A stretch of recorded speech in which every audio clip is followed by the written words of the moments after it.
crew quarters in the operations and checkout building, followed by some of the astronaut management. And we are pleased to be joined by Dr. Andy Thomas here to help us with our launch commentary today. This is an experience that you've had a number of times, Andy. Yes, that's right. This is actually a great moment for the crew because you've been training for a long, long time to reach this point, and now you're finally getting to go out and go fly. And you have this great moment leaving crew quarters and walking out and waving to all the public as you board the bus for that long ride out to the launch pad. It is a terrific moment.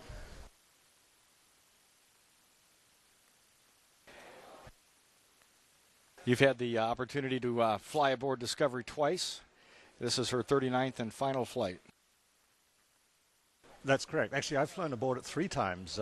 Discovery was the vehicle that took me up in 1998 to the Mir space station, and 4.5 months later came back as a different flight, STS-133, and took me home. So I was very glad to see it arrive, as you can probably imagine. And since then I've had 2 additional flights on Discovery, including the return to flight mission. And here we have the crew walking out of crew quarters. This is a very historical walkway. It's the same path that the Apollo astronauts took to go to the moon.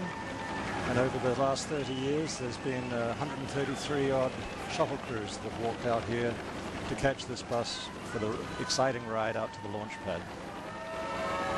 There you see them standing there just waving to the press and media and the crowd as they board the bus.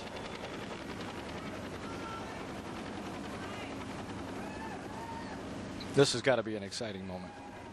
It is, and you sit in the bus and it's an exciting moment, but you know, there is a certain amount of tension in the air, as you can imagine. It's a bit like first night jitters for an actor on a stage show, possibly. You know you're going to go on a great adventure, and it's about to start.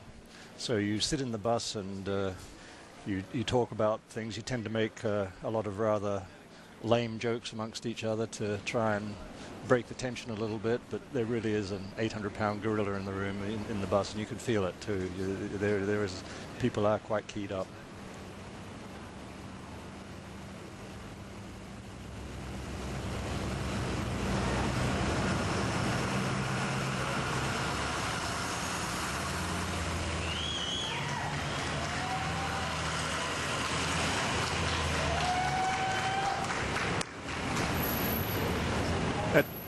During this time of pre-launch activities, there are some traditions that have followed in the shuttle program. In the Russian program, of course, they have a lot of traditions that they follow when they launch on the Soyuz. They make sure the crews do everything that Yuri Gagarin did when he launched.